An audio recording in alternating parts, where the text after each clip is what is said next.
pagi Ibu Guru dan teman-teman. Perkenalkan, nama saya Gibi dari kelas 9. Pada hari ini saya akan membahas atau menjelaskan tentang harmoni keberagaman masyarakat Indonesia. Menurut kalian, apa sih harmoni itu?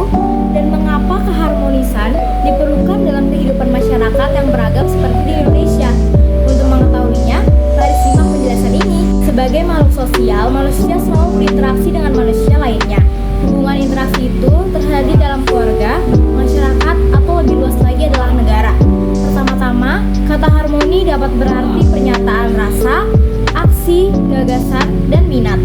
Harmoni dapat berarti pula keselarasan atau keserasian dari pernyataan rasa, aksi, gagasan, dan minat.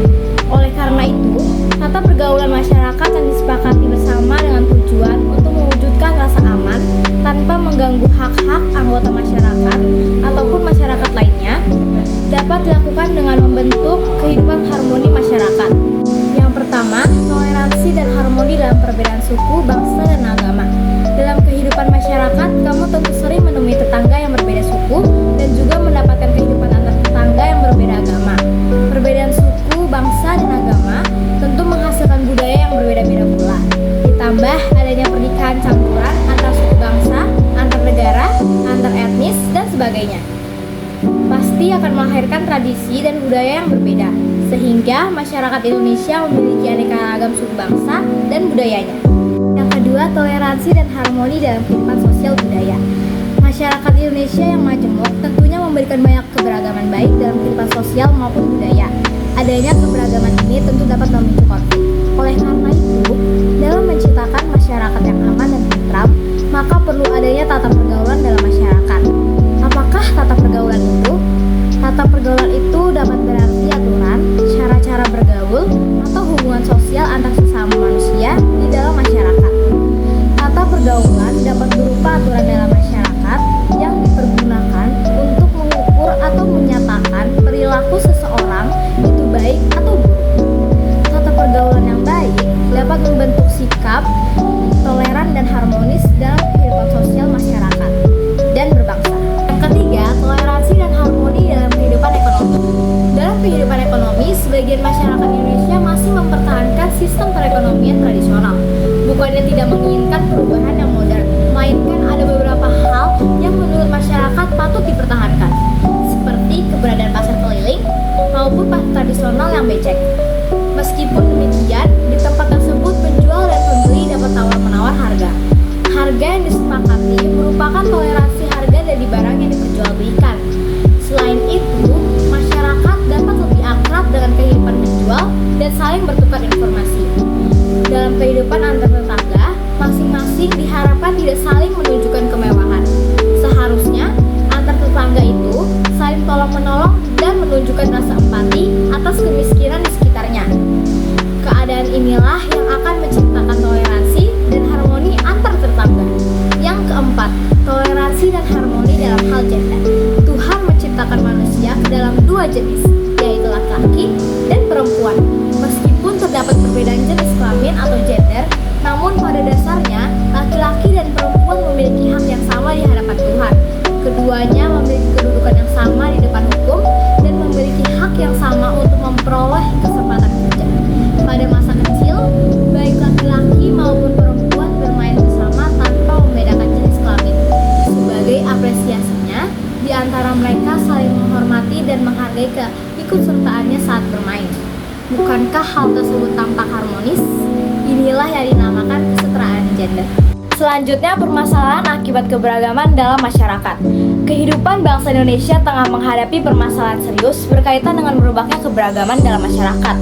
Permasalahan masyarakat ini sering disebut dengan konflik sosial atau konflik. Konflik terbukti telah mengakibatkan harta benda, korban jiwa, dan trauma psikologis. Hal ini menghambat terwujudnya kesejahteraan umum. Sumber konflik itu adalah permasalahan yang berkaitan dengan politik, ekonomi, dan sosial budaya. Yang kedua, perseteruan antar suku, antar umat dan interumat beragama, dan antar etnis. Yang ketiga, sengketa batas wilayah, desa, kabupaten atau kota, dan provinsi. Dan yang keempat, sengketa sumber daya alam antar masyarakat dan antar masyarakat dengan pelaku usahanya, dan lain-lainnya. Kemudian tantangan yang harus dihadapi akibat keberagaman dalam masyarakat. Ada beberapa tahapan dalam hal penghentian konflik. Tahapan-tahapan ini dapat menjadi tantangan bagi masyarakat, para tokoh dan lembaga sosial masyarakat. Sementara itu, secara rinci tahapan-tahapan tersebut diuraikan kembali dalam Undang-Undang Nomor 7 Tahun 2012 tentang penanganan konflik sosial. Contohnya seperti penghentian kekerasan fisik, penyelamatan dan perlindungan terhadap korban, membatasi perluasan area konflik dan terulangnya konflik. Yang terakhir, pemulihan pasca konflik. Selanjutnya, sikap dan kebiasaan negatif yang harus dihindari agar terhindar dari konflik. Di dalam masyarakat yang beragam memungkinkan munculnya berbagai masalah.